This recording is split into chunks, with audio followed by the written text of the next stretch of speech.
Dilute solutions की जो concentrations हैं उनको रिप्रेजेंट करने के लिए कुछ यूनिट्स हैं, वो आपके सामने मैं डिस्कस करूँगा।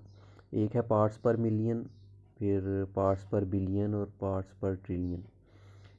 पार्ट्स पर मिलियन जो है इसको हम पीपीएम, और पार्ट्स पर बिलियन को पीपीबी, और पार्ट्स पर ट्रिलियन को पीपीटी के ज़रिए एब्रीविएट करते हैं। ये तीनों यूनिट्स जो हैं ये कुछ कुछ आप अगर नोट करें तो ये परसेंटेज वाला जो यूनिट आपने पहले पढ़ा है उससे मिलते जुलते हैं। फ़र्क ये है कि वहाँ पर आप इस चीज़ को डिस्कस कर रहे होते हैं कि how many parts of solute are present in 100 parts of solution.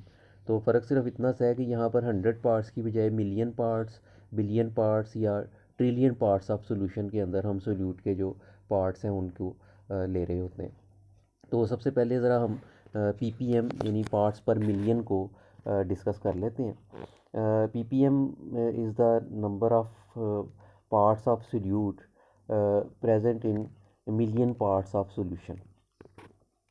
इसमें फिर फोकस आप इस बात पे रखें कि यहाँ पर एक तो पार्ट्स ऑफ सोल्यूट की बात हो रही है और दूसरे पार्ट्स ऑफ सॉल्यूशन की बात हो रही है।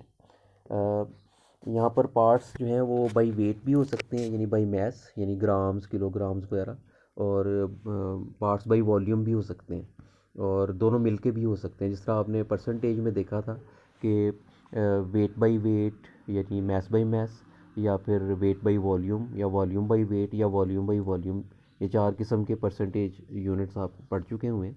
इसी तरह ये पीपीएम, पीपीबी और पीपीटी में भी जो जो पार्ट्स हैं वो बाई मैस भी हो सकते हैं, बाई वॉल्यूम भी हो सकते हैं।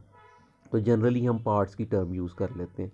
ज़्यादातर जो आपके लेवल पे प्रॉब्लम्स आपको आती हैं उसमें पार्ट्स बाई वेट लिए जाते हैं, यानी आपको ग्राम्स ऑफ सोल्यूट दे दिए जाते हैं और ग्राम्स ऑफ सॉल्यूशन दिए होते हैं, तो आपने उससे पीपीएम फाइंड करनी होती है।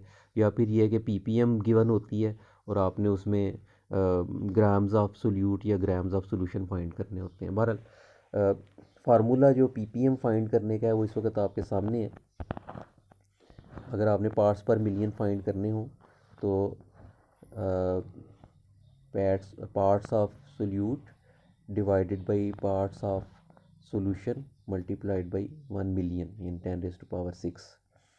तो जैसे मैं पहले आपको बता चुका हूँ कि यहाँ पार्ट्स जो हैं वो बाई मैस भी हो सकते हैं, बाई वॉल्यूम भी हो सकते हैं। तो अगर बाई मैस गिवन हो यानी ग्राम्स दिए हों तो आपने ग्राम्स ऑफ सोल्यूट को डिवाइड करना है ग्राम्स ऑफ सोल्यूशन, और फिर इस सब को मल्टीप्लाई करना है आपने 1 मिलियन से यानी 10⁻⁶ से। इसी तरह अगर बहुत ज़्यादा डाइल्यूट सोल्यूशन हो तो उसके लिए पीपीबी या पीपीटी यानी पार्ट्स पर बिलियन या पार्ट्स पर ट्रिलियन का यूनिट भी यूज़ किया जा सकता है। तो PPB is actually the number of parts of solute present in billion parts of solution. और पीपीबी फाइंड करने का फार्मूला आपके सामने लिखा हुआ है, यानी parts of solute divided by parts of solution multiplied by 10⁻⁹ यानी 1 बिलियन। तो इस तरह आप पीपीबी जो है वो फाइंड कर सकते हैं। और अगर पीपीबी गिवन हो और आपने पार्ट्स ऑफ सोल्यूट या पार्ट्स ऑफ सोल्यूशन फाइंड करने हो तो भी यही फार्मूला रीअरेंज होकर यूज़ होगा। और अमूमन जैसे मैं बता चुका हूँ कि पार्ट्स जो हैं वो ग्राम्स में दिए होते हैं, लेकिन ये वॉल्यूम के यूनिट में भी हो सकते हैं, यानी सेंटीमीटर क्यूब या डेसीमीटर क्यूब वगैरह में। बहुत ज़्यादा डाइल्यूट सॉल्यूशंस के लिए पीपीटी का यूनिट इस्तेमाल करना चाहिए और वो है पार्ट्स पर ट्रिलियन, पीपीटी।